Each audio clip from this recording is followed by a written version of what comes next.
आप परम आदरणीय सम्मानित बबीता पटेल दीदी जी की तरफ से सुंदर पंखुड़ियों में गुथा हुआ पुष्पहार और साथ में 101 रुपए का पावन पुरस्कार कोट कोट नमन बा आशीर्वाद के कामना बा। चल मौसम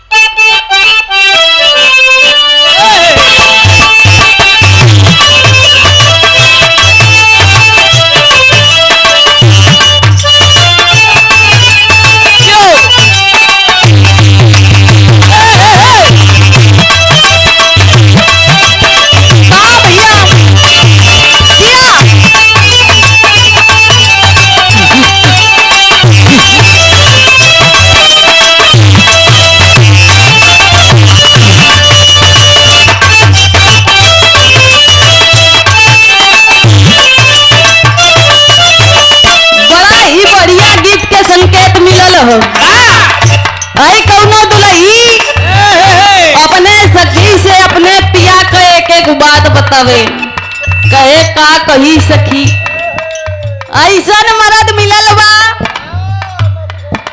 कि ओकर एक एक अदा हमरे मन के भावेली एक एक अदा के मैं दीवानी हूँ। उ दुल्ही कहे का कहे मां साहब हमरा बलमुआ के एक ही बना सवा हो यही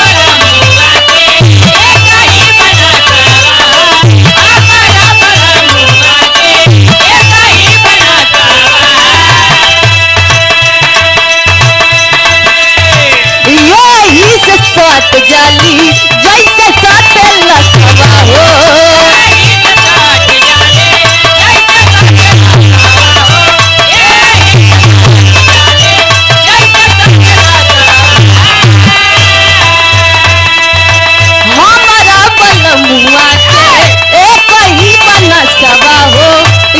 जाली जैसे सटला सवा हो लिपस्टिक हमार फीकल होता इनके आगे सखी लिपस्टिक हमार फीकल होता इनके आगे सखी दुनिया से उठावा के दुनिया से उठावा के ओ सके ललिया है बड़ा नीक लागे सखी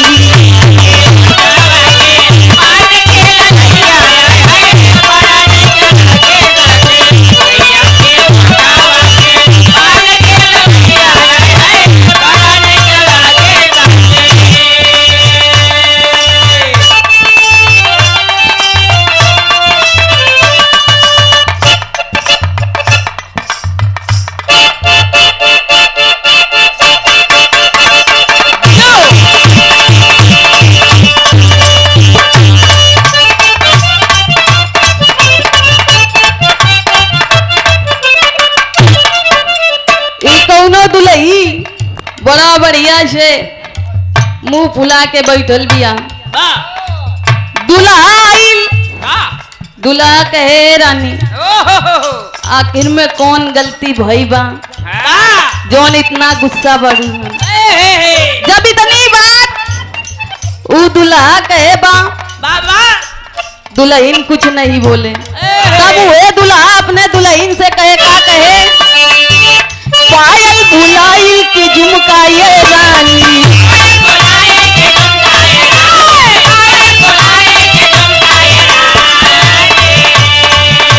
पायल बुलाइल की झुमका ये रानी बोलत न पारू कपट परेशानी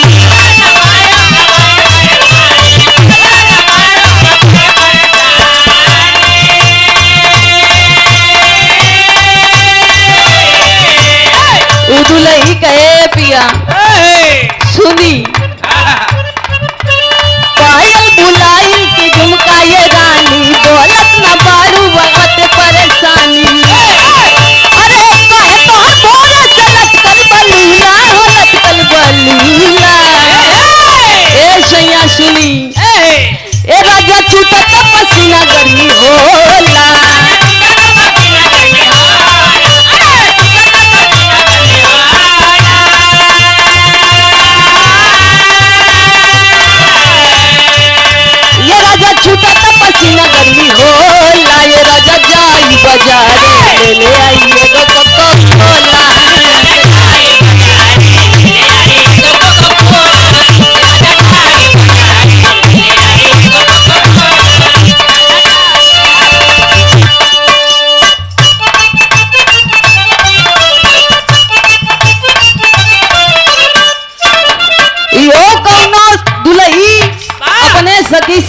सैया के एक एक बात बतावे कैसे बांधे जब पगड़ी पूरे था हो हमारा ससुर जी के बेटा हो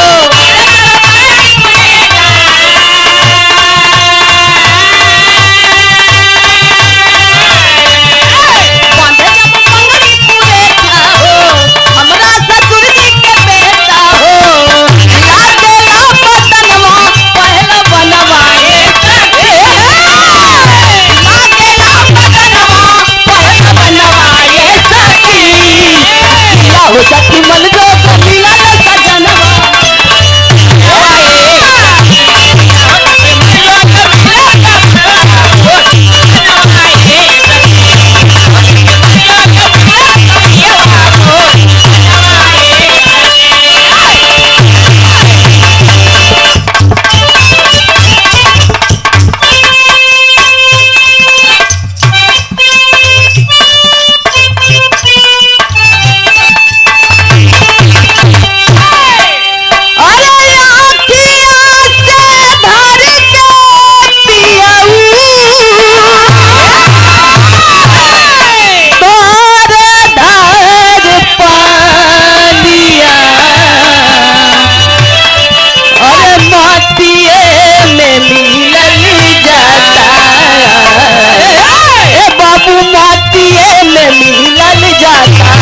चढ़ली जब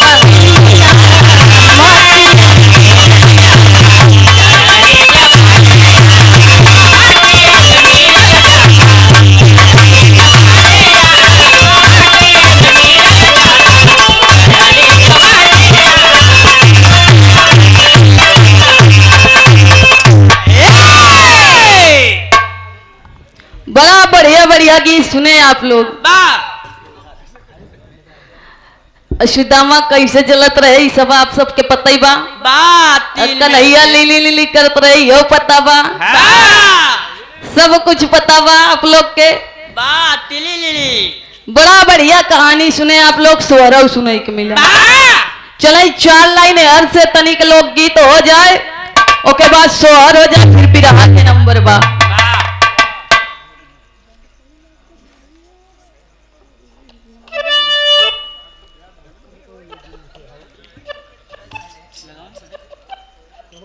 हेलो हेलो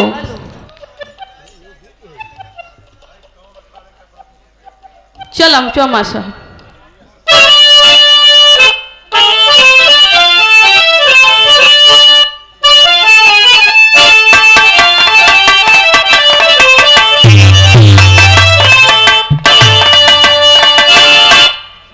यशोदा मैया से गोपियां जब शिकायत लेके जाती हैं बाबू तमाम बढ़िया बढ़िया कहानी और से सुनने के मिला। माई यशोदा के पास जब गोपियां शिकायत लेके जाती हैं माई यशोदा से गोपियां बताती हैं क्या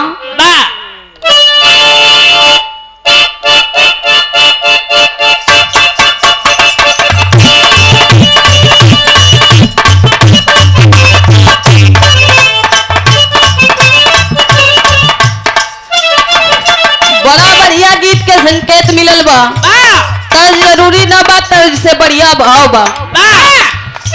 मैया से शिकायत करती है क्या बोला नटखट है तेरा कन्हैया पकड़े है मेरी कलैया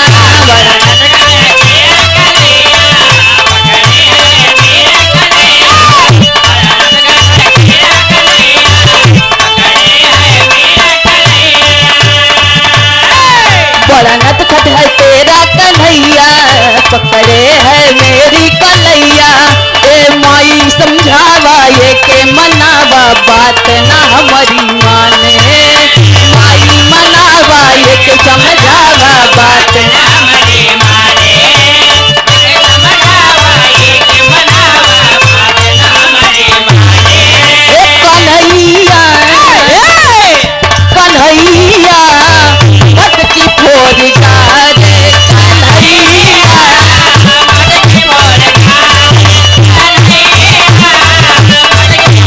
जा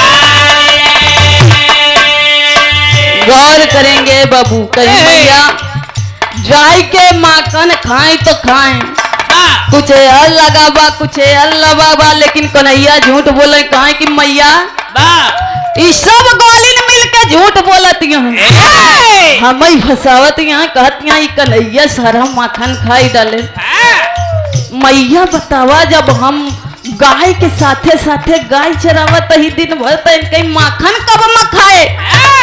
जब इतनी बात कन्हैया कहे बाबू तब फिर से गोपिया एक बात कहती है क्या,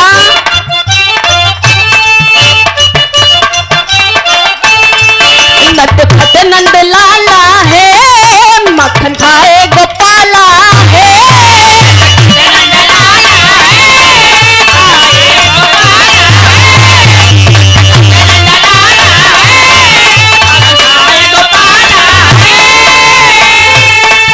चलिया है गोकुल का चोरा माने नाई कहना मोरा, और बतिया बताई माई समझाई बात ना हमारी माने, बतिया बताई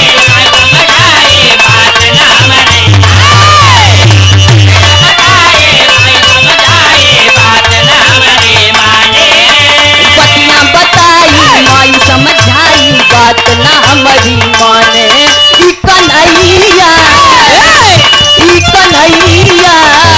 अटकी भोर खारे कन्हैया,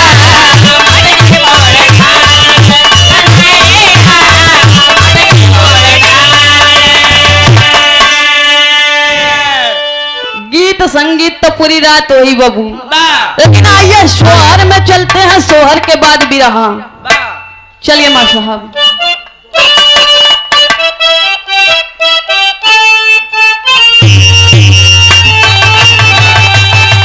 अरे बाजा बाजे नंदया गानैया,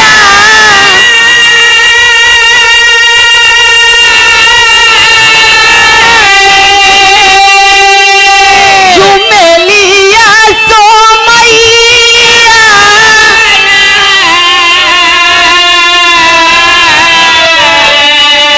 ललना मंगल गावे लीलू गैया जनम ला कन्हैया नु हो,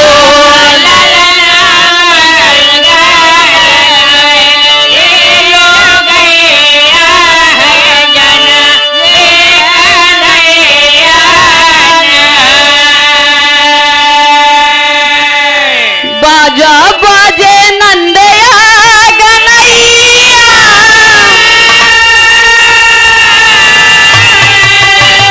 झुमेलिया सोमैया, झुमेलिया सोमैया नु हो, ललना मंगल गावे लीलू गैया जनम लिहले हो,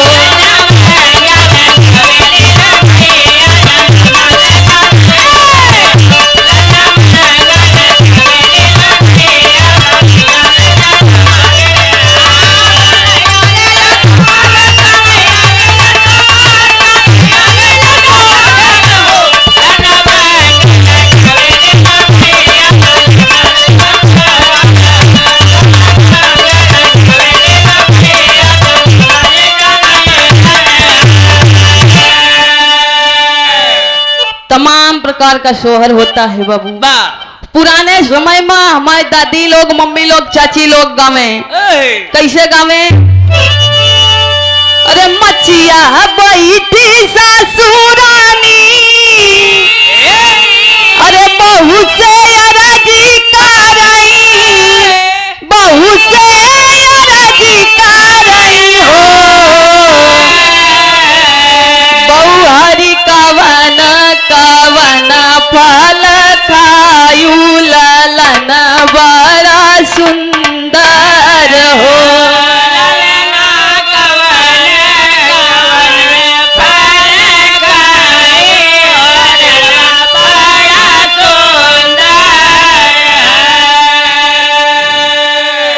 आप लोगों से मेरी विनती है अगर आप ही लोग सब जब चला जाई हैं तो आखिर हम गाऊ तो सुनी के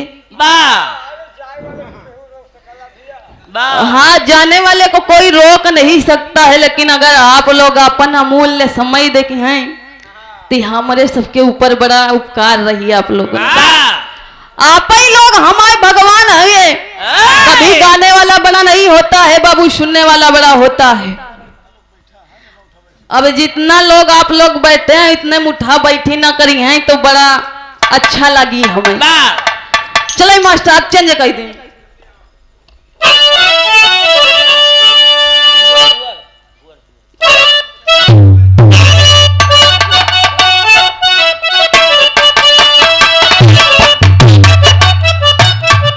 बड़ा बढ़िया ई गीतिया का सोहर का कईयों मेल गावे जाला लोग बाबू।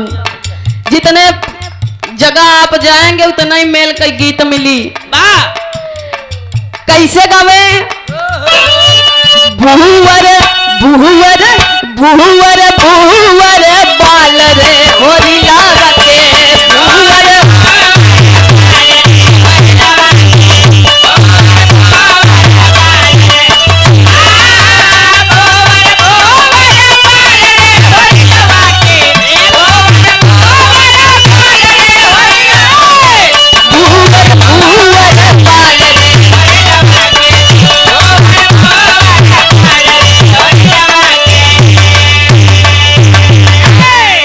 और कैसे गावे? होरीला के मम्मी महलो की रानी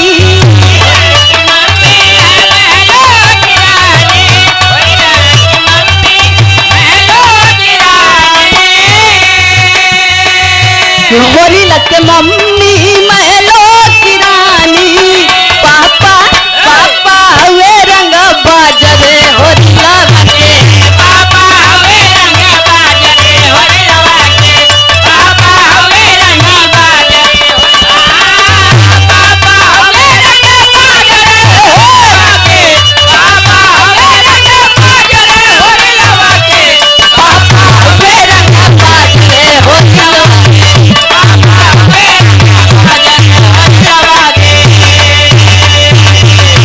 तमाम प्रकार के सोहर होता है बाबू। इनमें एक लाइन और गावे। देखा कन्हैया के जन्म भइल बा भैया, नाथों के नाथ त्रिभुवन नाथ हमारे बड़े भैया सोहर गाय ले कि लड़कियां नहीं खिलाया। देखा हम खिलाई के दिखावत है।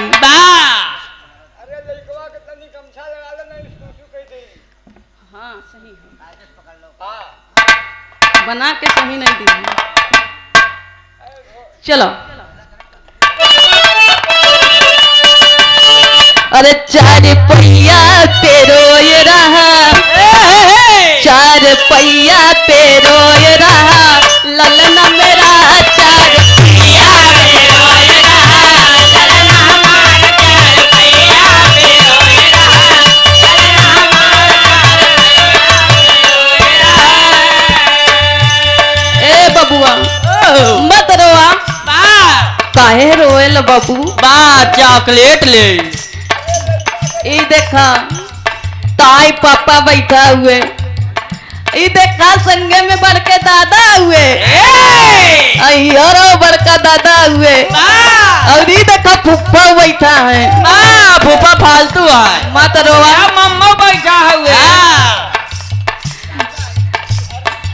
देखा भैया अब जोन गैल गैल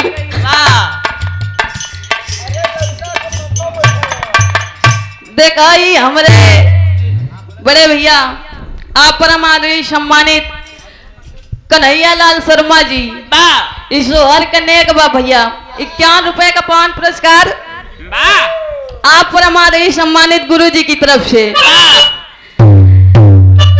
अरे वो ससुरानी जरा तुम ही उठा लो, ससुरानी जरा तुम ही उठा लो, वो ससुरानी जरा तुम ही उठा लो, तुमको दादी कहेगा मेरा तुमको दादी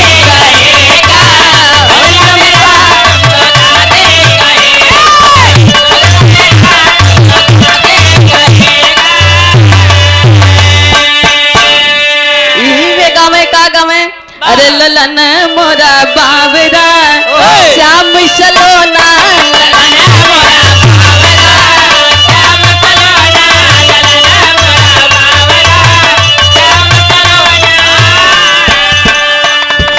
आप परम आदरणीय सम्मानित बबलू पटेल भैया जी, राज पटेल भैया जी, वाह। पूरे रुद्र शाहपुर की पावन सरजमी से ए भैया सब लड़कवा के पापा थोड़ी ना होके। अब देखा लड़का के पापा है हर हुएन, फूफा हर हुएन, दादा हर हुएन। मम्मा उधर हुए। वाह। हाँ मम्मा उधर हुए, मौसिया कहाँ गए? मौसिया गए कहूँ बेचत हुई है। वाह।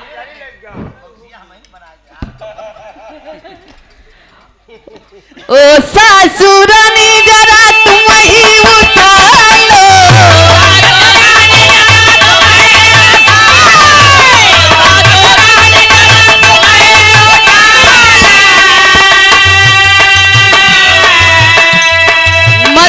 मत रोआ सुसु मत करी है, ठीक बा? हाँ। कपड़ा दूसर थोड़ी ना लगनी है, एक पहनली है। वाह।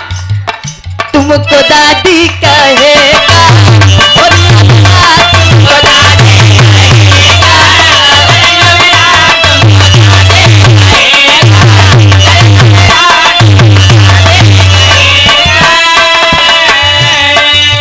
काहे करो वे ला ला ला नवा सुबेरे गुन गुनवा मंगाई के बहो।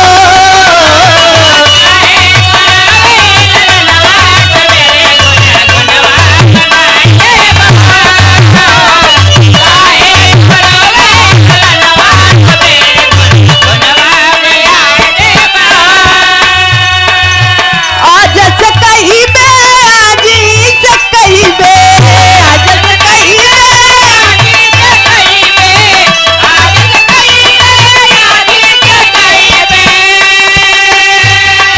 मत रोआए बबू, सब खिलौना सुबेरे आ जाई। वाह। ए लड़का के बड़े पापा वाह। तनी के झुंझुना खिलौना दोनों लादा हाँ। ला।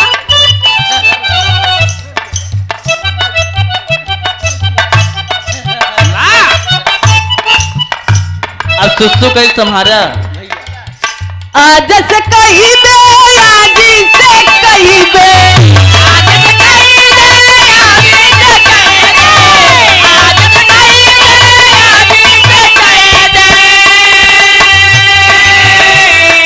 छुप छुप के रोवे ला ला लनवा, छुप छुप के रोवे ला ला लनवा सुबेरे गुन गुनवा मंगाई के बहो।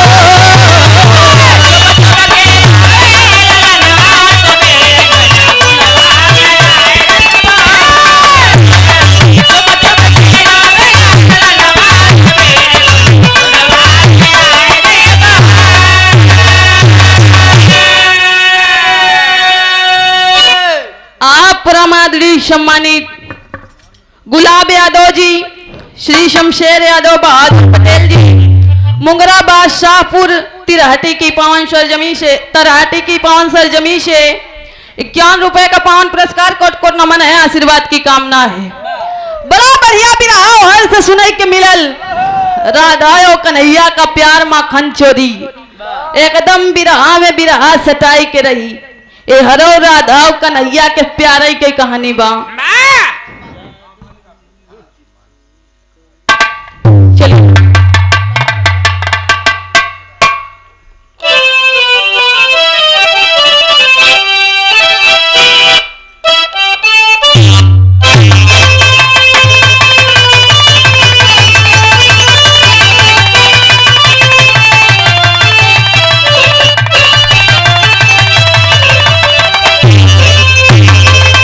हो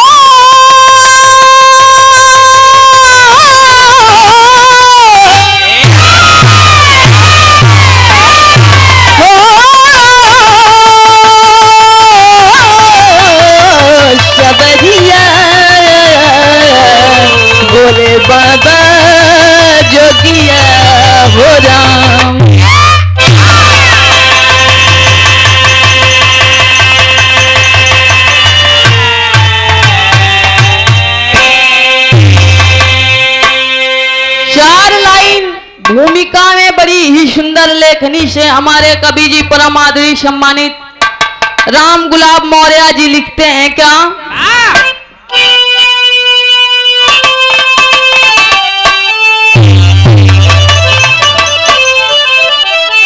नहाने गए पर्व सूर्य ग्रहण का,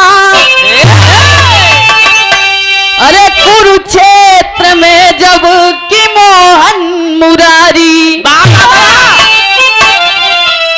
इधर नंद के संग यशोदा भी आई, अरे सखिया संग मेले में राधा पधारी।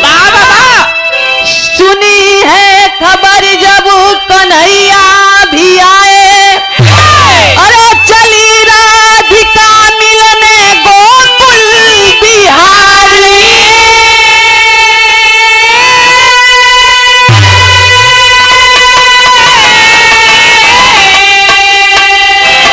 कन्हैया को देखी गिरी मूर्छित हो,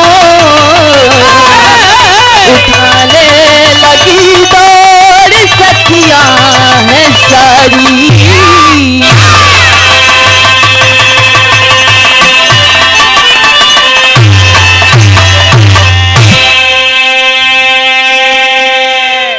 गौर करेंगे बाबू, कुरुक्षेत्र में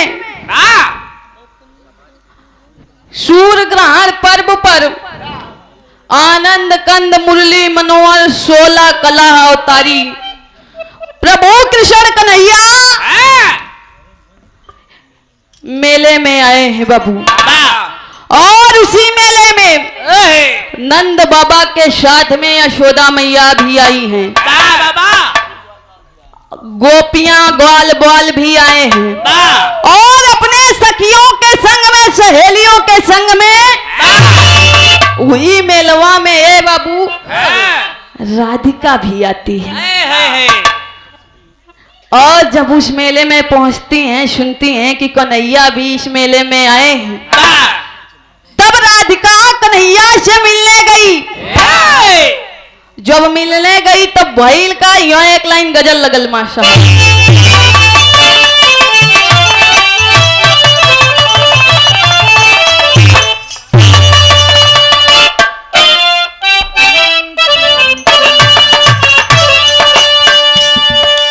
अरे याद तुम मुझको करोगी, याद तुम मुझको करोगी, अपने घर जाने के बाद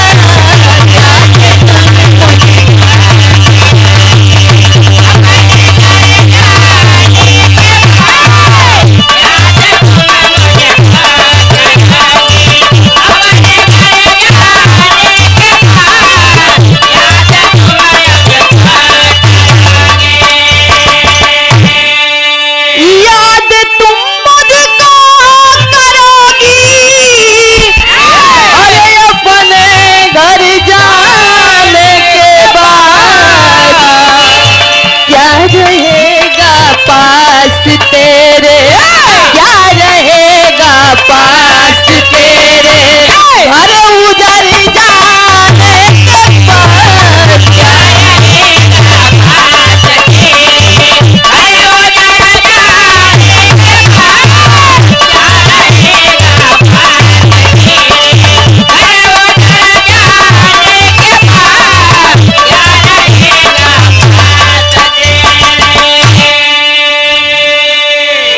भाव पे गौर करेंगे बाबू।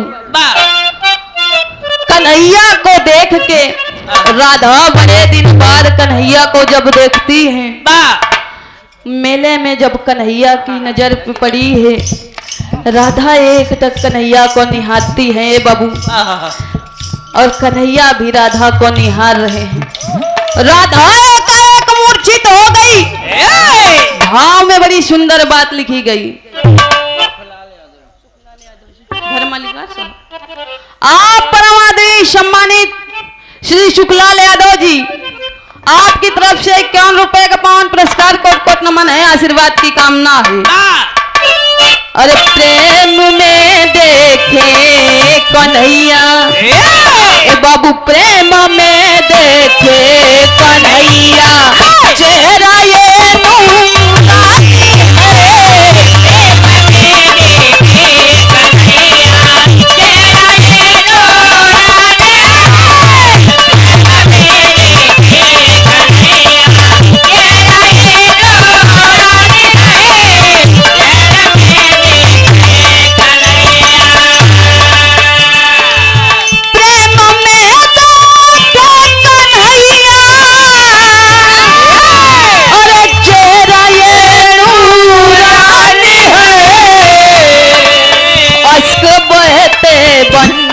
दरिया आंसू बहते बन के दरिया नैनों का ये पानी है। आंसू बहते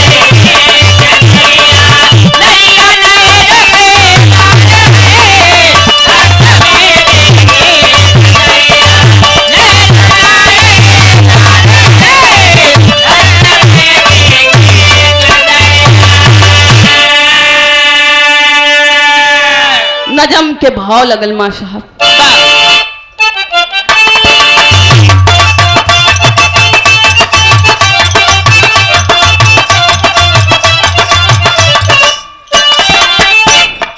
राधा गिरी हुई है बाबू, सखियां उठा रही हैं, उठा नहीं पाती हैं, कहना पड़ा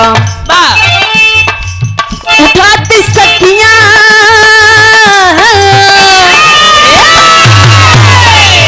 उठाती सखियां मगर हिला नहीं पाई है। उठाए मोहन पकड़ के सुधर कर लाई है।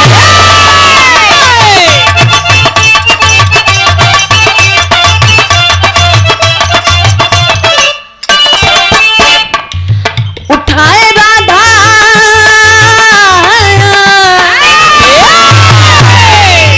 उठाए राधा को कान्हा गले लगाए हैं। उठाए राधा को कान्हा गले लगाते हैं।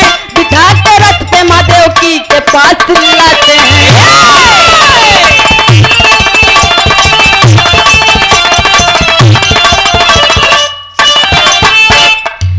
देवकी मैया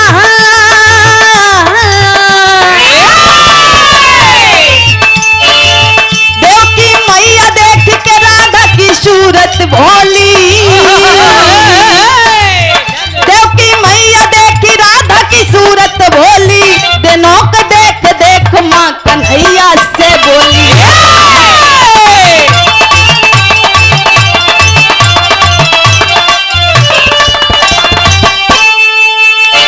कहानी पे गौर करेंगे बाबू। कन्हैया राधिका को अपने हाथों से उठाते हैं। तमाम सखियां उठाने का प्रयत्न करती हैं, लेकिन कोई उठा नहीं पाया। उठाने की बात छोड़िए, राधिका को थोड़ा इधर से उधर हिला भी नहीं पाया।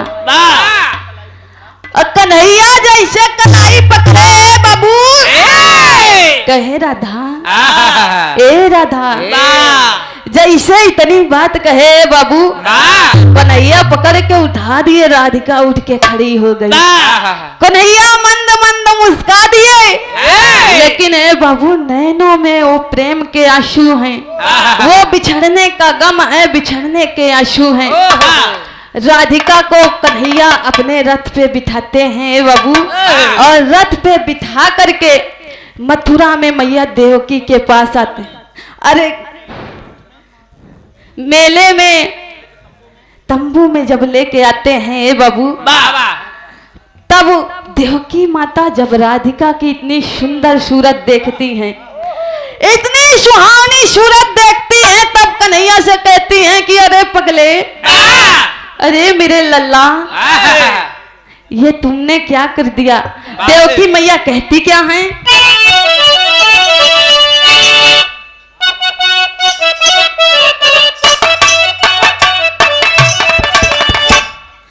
ये बहुत बढ़िया तर्ज लगल बा। ये कौनो नया स्टाइल का लौंडा, नया स्टाइल का लड़का अपने बाबू से कहे, बाबू जोन देख के आया ओसी हमारी सपरी ना, ओसी हम बिया हुआ ना करब। बाबू कहन कबे बा तो कैसी करबे तो कब पढ़ावत खियावत लिखावत पालत पोसत इतना दिन बीत गया, हम बुढ़ाई गए, हमार बुढ़ाई के अवस्था आई गए, बा दांत हिलत बा, दुई दांत गिर बा, बा डगडगाई लगा है, बिटिया के बियाह कई दे तो का इतना नखरावत बा। तब वही लौंडवा वो अपने बाबू से कहा है पप्पा सुना हमका हमार मेहरारू कैसे चाहिए, हमें वह मेहरारू चाहिए जैसे हम कहब। कहे का कहे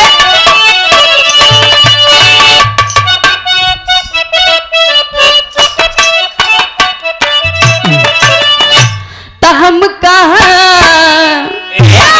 अरे हमका दुल्हन चाहिए अंग्रेजी स्टाइल,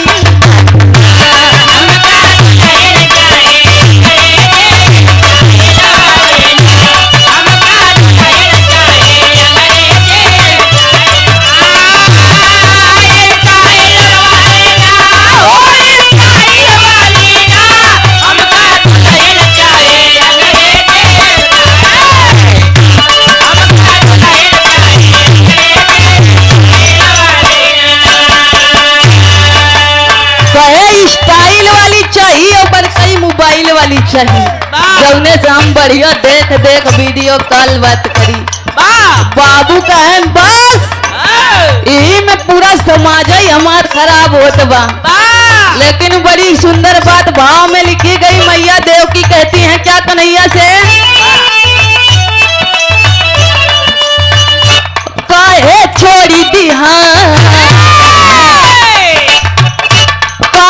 छोड़ दिया बनवाजी ऐसन राधा गुजरी, काहे छोड़ दिया बनवाजी ऐसन राधा गुजरी, काहे छोड़ दिया बनवाजी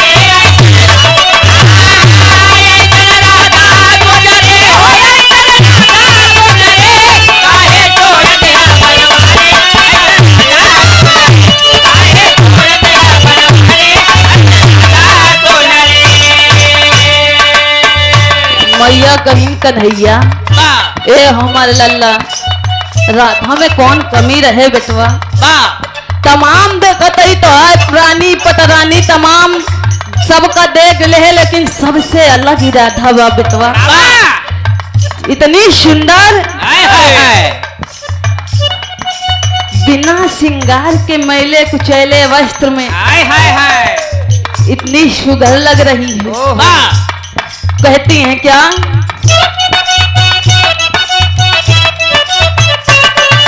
16,108 में ना राधा कई साली,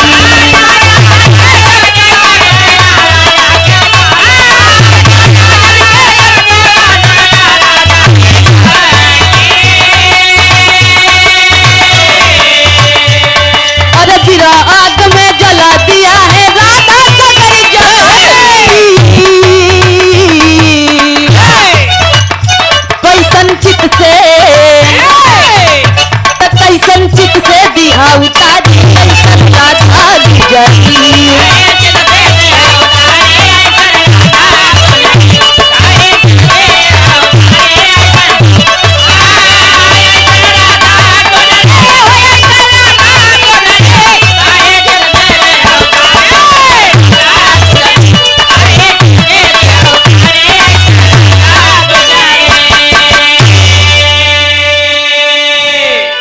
गौर करेंगे बाबू माई देव की कहीं कन्हैया 16,108 में सबसे अलग ये राधा है।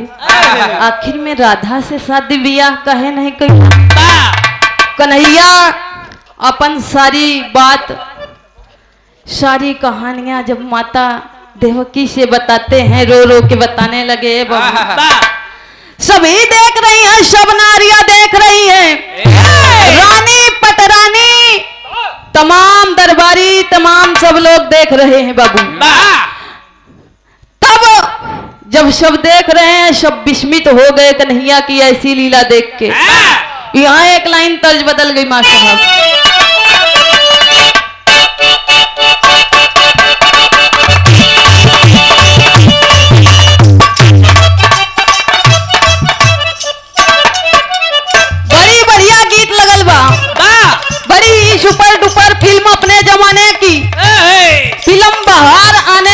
से। बड़ा ही सुंदर गाना कैसन।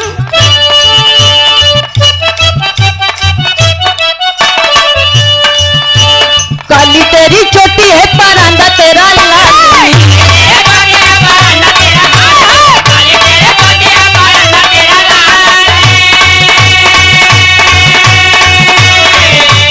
रूप की हो रानी तू परांदे को संभाल,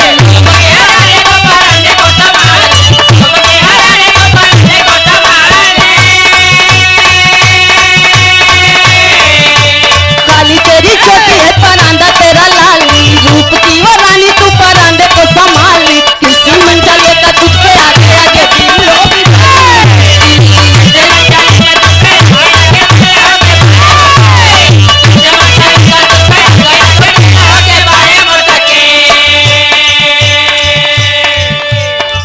गौर करेंगे बाबू। जब ये खबर रानियों और पटरानियों तक पहुंचती है, तब रानियां और पटरानियां मिल करके कन्हैया को हंसाने का मनाने का वहां पे आती हैं, और वहां पे आकर के क्या करती हैं मां साहब? घूंघट करके चलो भैली एक संग नारी,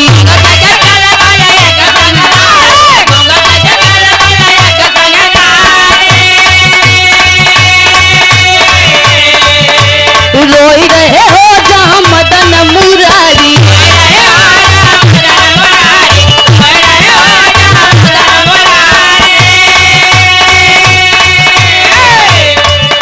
घूंघट करके चलो भैली एक संग नारी, रोई रहे हो जहाँ मदन मुरारी, काहे दिल मैया अब देखो मैया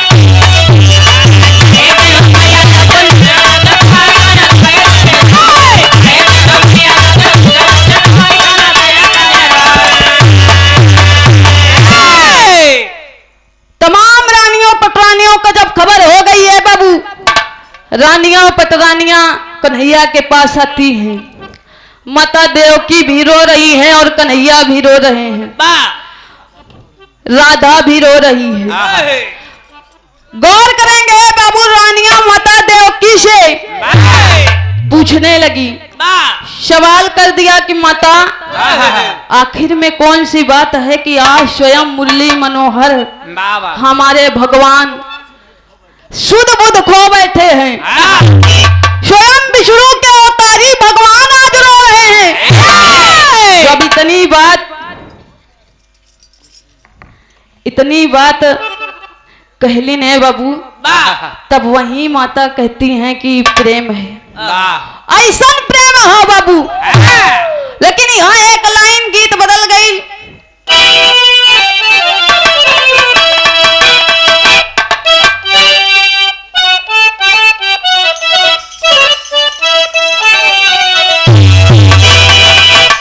अरे राखी हरी साल कहेली सवनावा में, भैया बहिनी के रखिया अपने मनवा में, राखी हरी साल कहेली सवनावा में, राखी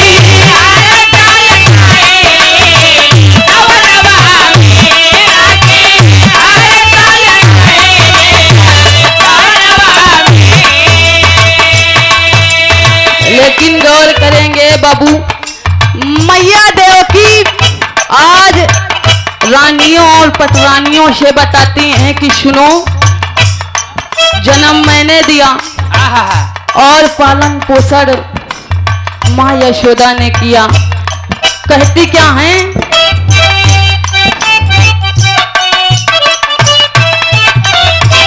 टूटा जलिया में सगरो सपना हो, टूटा जलिया में सगरो सपना हो, टूटा जलिया में सगरो सपना। यशोदा की गोदी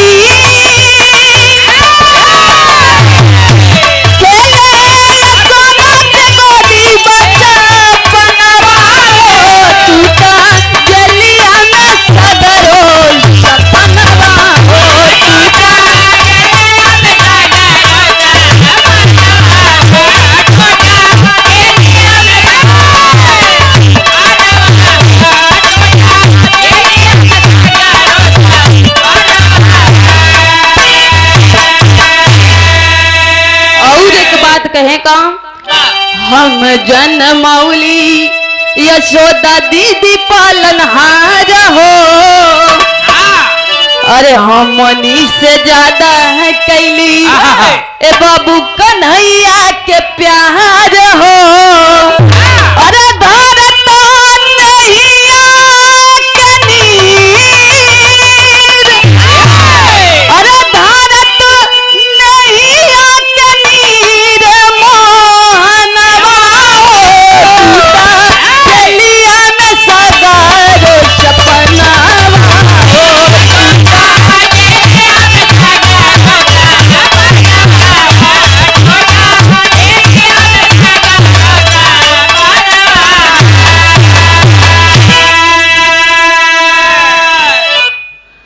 माई देव की कहलिन की ये बिटिया जन्म मैंने दिया। कारागार में हथकड़ियां लगी हुई थी, जेल में हथकड़ियां लगी हुई थी। मेरा भाई दुष्ट पापी कंस हमें और मेरे पति वसुदेव को कारागार में बंद किया था। लेकिन वारे भगवान की लीला, हथकड़ियां खुल गई। आखिरकार में मेरा कन्हैया यशोदा बहन के घर गया। यशोदा ने पालन पोषण किया, मैंने जन्म दिया। मुझसे ज्यादा प्यार मेरे लल्ला से यशोदा ने किया। वही सब घड़ियां सोच के आज कन्हैया को रोना आ रहा है और मुझे भी रोना आ रहा है। लेकिन गौर करेंगे बाबू, सारी नारियां राधिका को देखकर मोहित हो जाती हैं। तेरी के लाइन लगल मां साहब।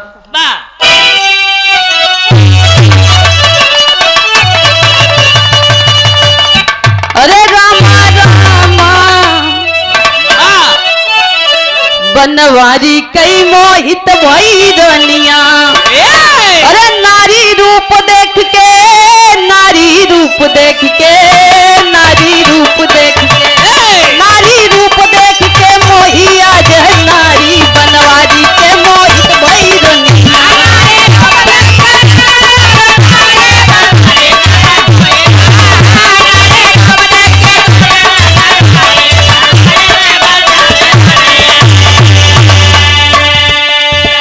बनवारी कई मोहित भई रनिया, नारी का रूप देख के आज मोही है नारी बनवारी के मोहित भई रनिया। गौर करेंगे बाबू, आज 108 रानी पटरानी सब राधा को देख के एकदम राधा की खूबसूरती पे मोहित हो गई। मन में गलन भी होने लगी, इच्छा भी होने लगी, जलन भी होने लगी कि अभी राधा इतनी सुंदर बा, हम सब ऐसा नहीं। जलन होने लगी है बाबू। लेकिन दिखावे के लिए आज सारी रानियां पटरानियां मिलके कन्हैया के पास जाती हैं। कन्हैया से कहती हैं कि प्रभु मैंने बहुत सुना है कि आपने लीला किया है, रास लीला किया है। आज हम लोग चाहते हैं कि आपकी रास लीला अपने आंखों से देखें। जब इतनी बात सब रानियां पटरानियां कहती हैं बाबू, तब वही एक बात सत्यभामा जी कहती हैं। कहती क्या है? अरे कहीं सत्यभामा दीदी, कहीं सत्यभामा दीदी, दीदी धरा मनवा नया न देखी है, नया न देखी है। आज नची है सजनवा नया न देखी है।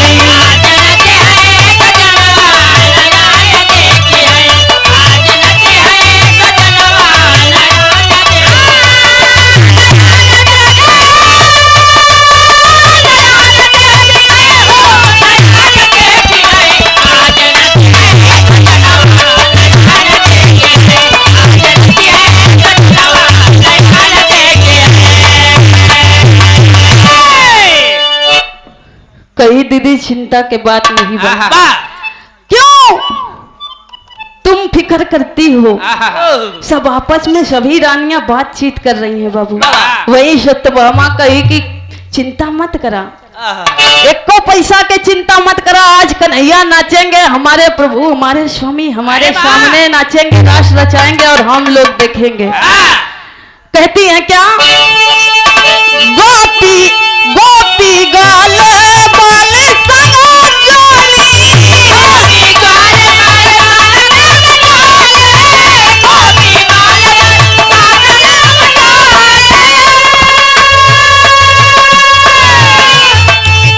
बहुत कई दिन बाद मिली गोपियन के जोड़ी, राधा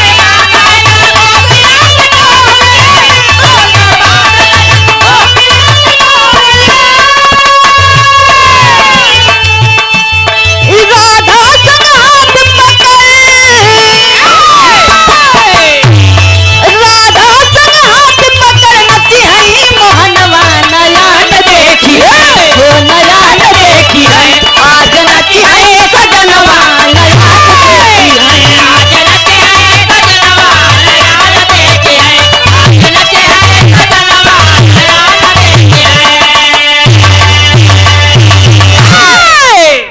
आप परमादरी सम्मानित श्री राम प्रसाद पटेल जी उर्फ मुन्ना पटेल ऑनलाइन सेंटर पूरे रुद्र शाह की पावन सरजमी से 51 रुपए का पावन पुरस्कार कोट कोट नमन है, आशीर्वाद की कामना है।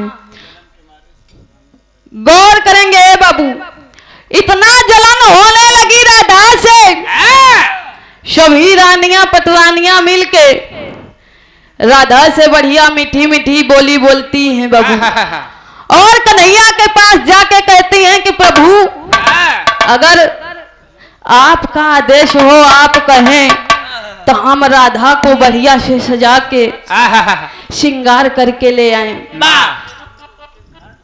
मन में उनके घात भी बैठा हुआ है, ईर्ष्या भी है, जलन भी है कि आज राधा का ईशन सजाइब, ईशन सजाइब की राधा कभी अपने सपनों में न सोचे, इतनी बड़ी ईर्ष्या है बाबू। लेकिन जब राधा को लेके महल के अंदर गई, सजाने लगी तो सजावे कैसे मां साहब, छंद के भाव में कहना,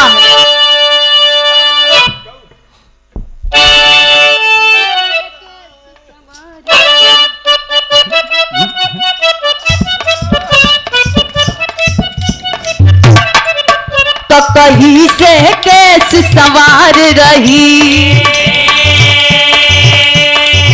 सिर फूल पे फूल लगावत है, बेंदिया बंदा बाजू बंदा, बहुता बहिया पहनावत है, नैना गजरा गल में गजरा, झुमका दो कान झुलावत है, आगल छागल पौआ पहिरी, धई चुनुन चुनुन छनकावत है, अंगूरी मुंदरी कंगना पहिरी, अंगूरी मुंदरी कंगना पहिरी, कति कर धन रूप लचावत है।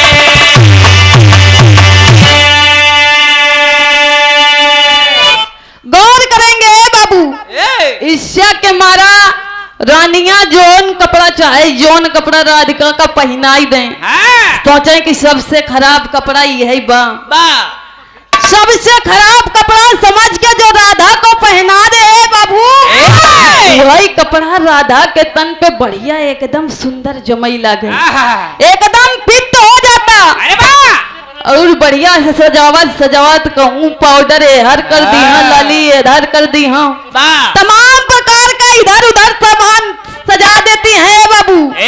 लेकिन कन्हैया मुरली मनोहर के माया चाहे जितना खराब कराई उतना ही अच्छा होता जाए, राधिका उतनी ही अच्छी सुंदर लगने लगी। यहाँ एक लाइन गीत बदल गई माशाल्लाह।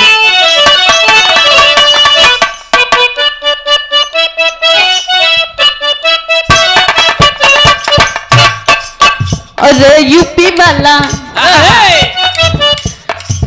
वाला ठुमका लगाओ कि हीरो जैसा नाच के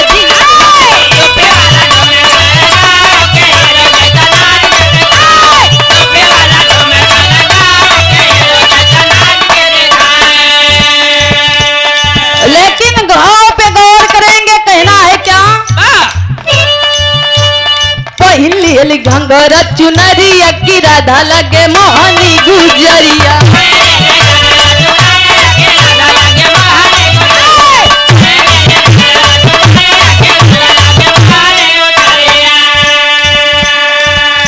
और राधा एकदम अप्सरा के समान बाबू चमचमाती हुई दिख रही है, बड़ी सुंदरता से, बड़ी सुंदर लग रही है।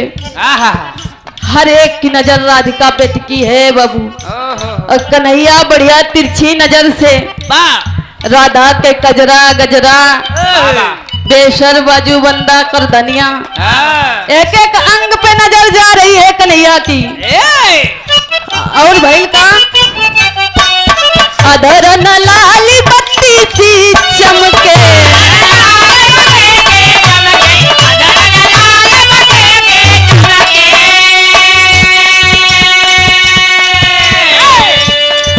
तो गुलाल गमा गम गम के,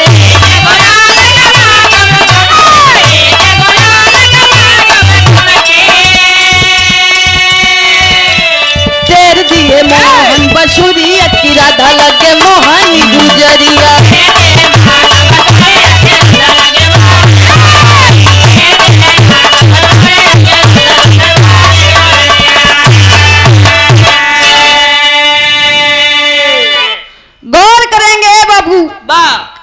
मोहनी के समान अप्सरा के समान राधा जब महफिल में आ जाती है, कन्हैया बढ़िया से बांसुरी बजा दिए और राधिका और तमाम गोपियां रास रचाने लगी बाबू। सब रानियां पटरानियां देख रही हैं कितना खराब सजाई रहे, इतना खराब सजाया था, इतनी सुंदर राधा कैसे लग रही है। लेकिन गौर करेंगे बाबू, ये सब मुरली मनोहर आनंद कंद कृष्ण कन्हैया के लीला रही। लेकिन आगे यहाँ एक लाइन तर्ज बदल गई।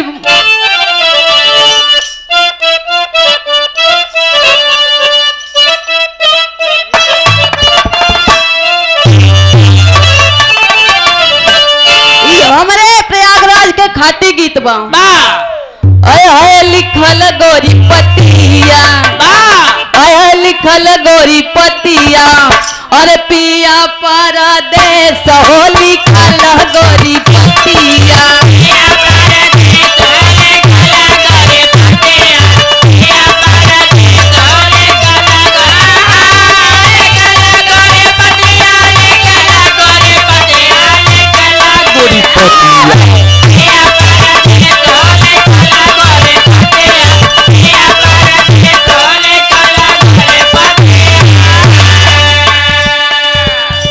तमाम कन्हैया की रानियों को देख के बाबू गोपियां कन्हैया से एक सवाल कर देती हैं, पूछती हैं कि कन्हैया ए मुरली मनोहर माखन चोर, आखिर में आदत तुम्हारी कभी सुधरी नहीं है, आदत कभी नहीं सुधरी।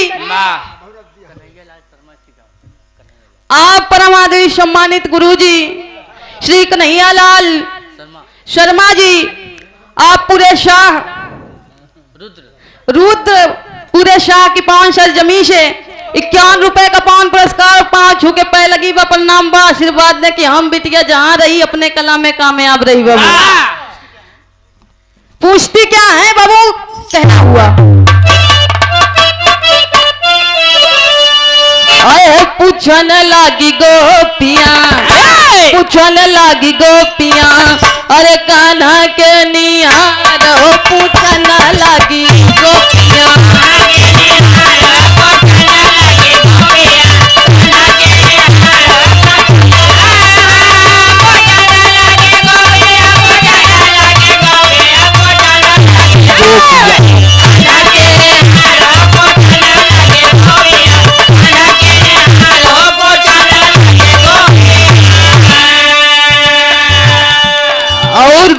एक बात और कहे का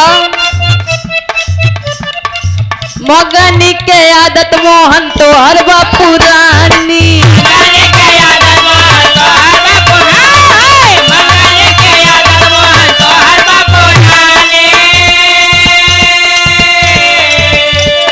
करिया कलुती कैसन पाया इतनी रानी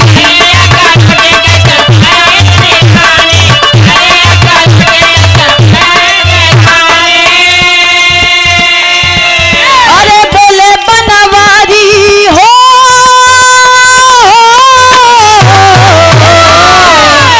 बोले बनवारी सारी माया बा हमारो पूछना लगी हमारो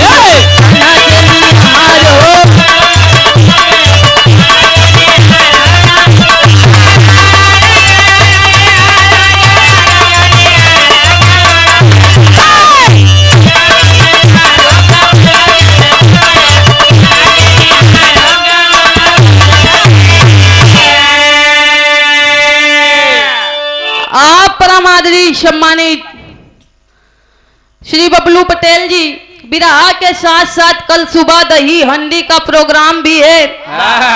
आप सब से यही विनती प्रार्थना है कि जितने ज्यादा से ज्यादा हो सके आप सब इस दही हंडी में आकर अपना महत्वपूर्ण समय दें।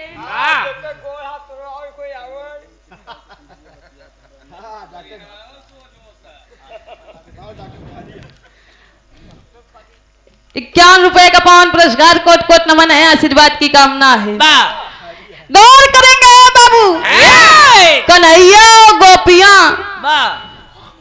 कहानी में एक अद्भुत मोड़ मिलेगा आपको। कन्हैया और गोपियां में एकदम फुसुर फुसुर होत बा, एकदम काने में कान जुटाई के बात होत बा।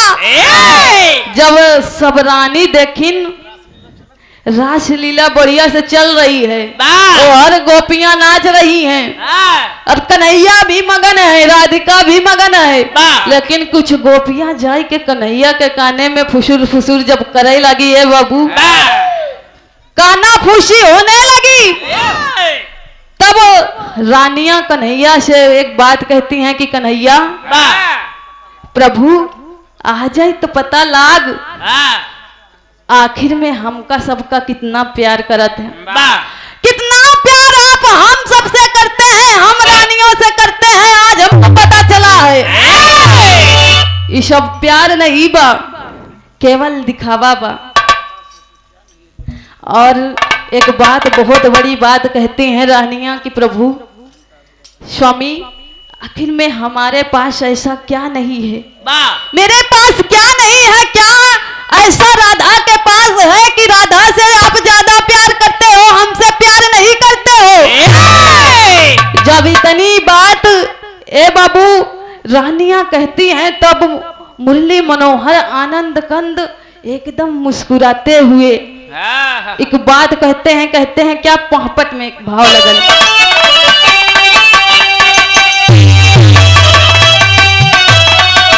अरे कहीं कन्हैया बसन खोल के देखा ही दे मझारी हो, कहीं कन्हैया बसन खोल के देखा ही दे मझारी हो, मेरी प्रीत उसी में जे में मिली है छवि हमारी हो।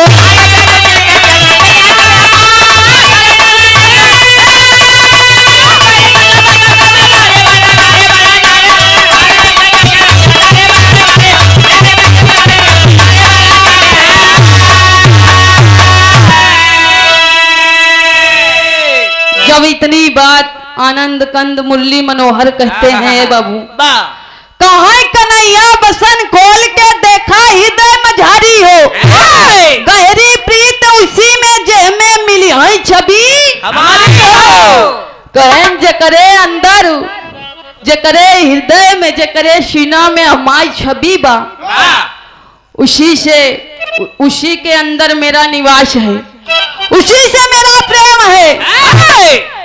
अब सब आठों रानी एक सब रानी पटरानी करती क्या है, आठों पटरानी तब अपन सीना खोल देखली, और इतना ही किसी के अंदर कौनो मूरत नजर आवेली। अरे गोपी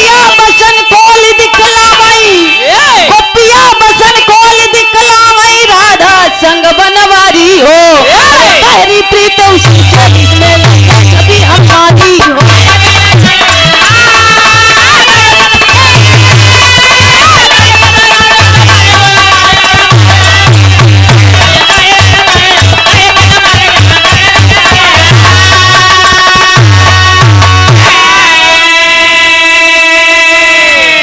आज सब रानियां है बाबू, कन्हैया के बात सुन के एक रानी एक दूसरे रानी का कहा दीदी देखा हमरे के कन्हैया दिखाते हैं। दूसरी रानी कहा दीदी हमरे के में देखा हमरे के कन्हैया दिखाते हैं। कहे तोहरे में तो दीदी नहीं दिखाते हैं, का हमरे के में दिखाते हैं। कहन तोहरा में नहीं दिखाते हैं। नंबर नंबर से सबने अपने अपने में चेक कर लिया है बाबू, लेकिन केहू के हृदय में कन्हैया के मूरत नहीं दिखान। ए बाबू गौर करेंगे तब वही पटरानियां कन्हैया से एकदम नाराज होके कहती हैं, अच्छा जब इतनी बात है अगर हम ही लोग के हृदय में आपका निवास नहीं है तो आखिरकार में इन गोपियों में इस राधिका में आप दिखाइए, हमें दिखलाइए कि आखिर में आपका निवास है कहाँ, निवास है कि नहीं है। तब वही गौर करेंगे बाबू, सबने अपना बसन अपना वस्त्र खोल करके रानियों को दिखलाया। स्वयं राधिका और भगवान कन्हैया मुरली मनोहर की मूरत हर एक हृदय में दिखने लगी, सब गोपियों के हृदय में दिखने लगी। और राधिका के हृदय में जब देखा गया वसन खोल के वस्त्र को खोल के बाबू, राधिका के हृदय में एक अनंत मूरत, एक अपार मूरत कन्हैया की हर एक लीला की मूरत दिखी। कन्हैया की हर एक लीला की जब मूरत दिखी है बाबू, सारी रानियां पटरानियां चकित हो गई, घमंड रानियों का टूट गया। दोनों हथवा जोड़ के कहा प्रभु ये कैसे हुआ, ये कैसी आपकी माया है प्रभु। जब इतनी बात रानियां पटरानियां कहती हैं बाबू, तब वही कन्हैया कहते हैं आल्हा के भाव लगल।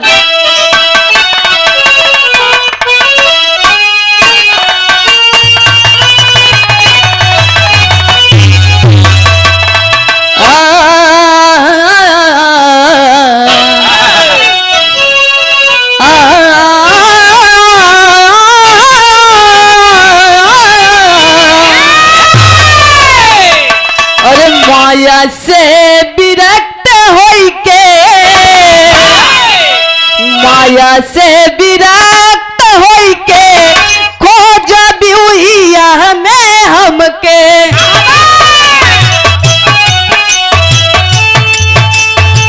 जही दिन भजनिया में देदू चितला,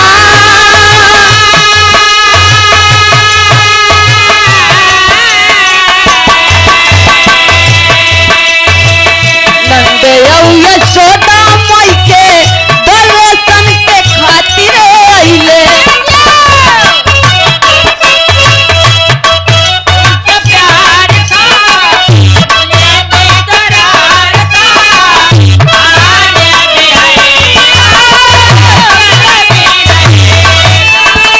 कन्हैया कहलन की यहाँ पे आने का एक बहाना था, बहाना एक था लेकिन यहाँ सब की परीक्षा थी। कहलन का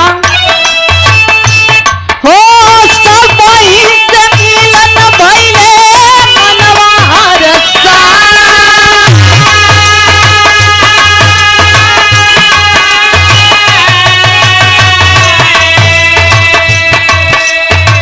तोहरे सजनावा के बतिया निराली हो रनिया।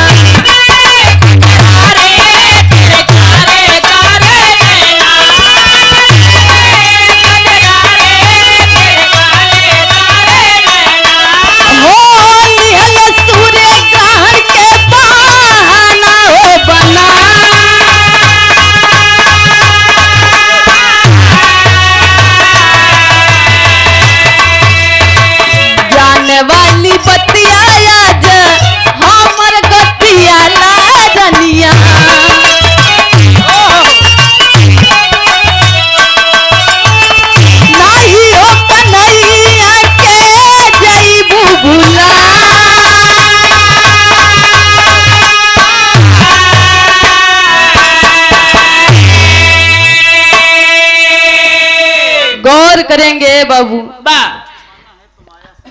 कन्हैया आज अपनी रानियों से बताते हैं कि सुनो प्रिय, अगर भगवान को पाना है, कन्हैया को पाना है, तो इस दुनिया में माया रूपी जंजाल से, माया से विरक्त होके हृदय से जब अब आप भाव भजन हमें याद करेंगे तब मैं आपके हृदय में निवास करूंगा। आज हमें जिसने सच्चे मन से याद किया है मैंने उसके हृदय में निवास किया है। कहते हैं क्या एक बात खड़ी में कहना हुआ,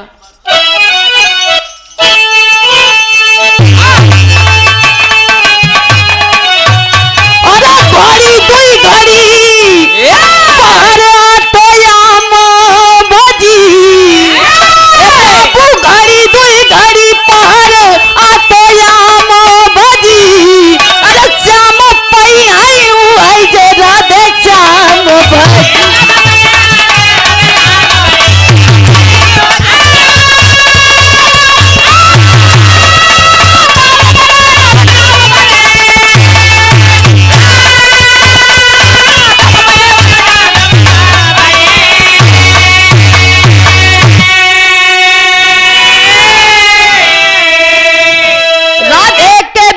श्याम नाम है अधूरा, और जिसने भजा राधे श्याम उसका जीवन पूरा।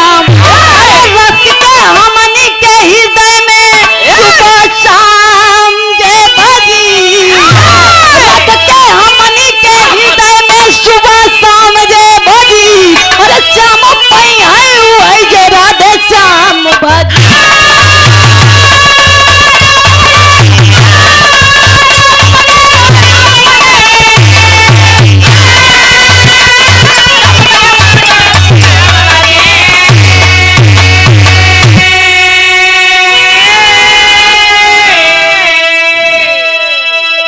गौर करेंगे बाबू, कन्हैया कहते हैं श्याम को अगर पाना है, अगर मुझे पाना है, कन्हैया को पाना है तो कन्हैया से पहले राधे का नाम लो। जो राधे श्याम भजेगा, जो मेरे नाम के आगे राधे लगाएगा वही श्याम को पाएगा। तभी से कन्हैया का नाम है बाबू, श्याम से राधे श्याम हो गया। गौर करेंगे बाबू आप, चाहे जहां देखते होंगे फोटो में कई जगह लिखा रहता है राधे श्याम, पहले श्याम नहीं लिखा जाता राधे श्याम लिखा जाता है। तभी से कन्हैया का नाम राधे श्याम पड़ा है बाबू, यहीं से कहानी खत्म भइल। अगला नंबर भैया के बाद अगर जोन कोनो त्रुटि गलती भइल होई तो क्षमा करिए लोग। अंतिम भाव में कहना है,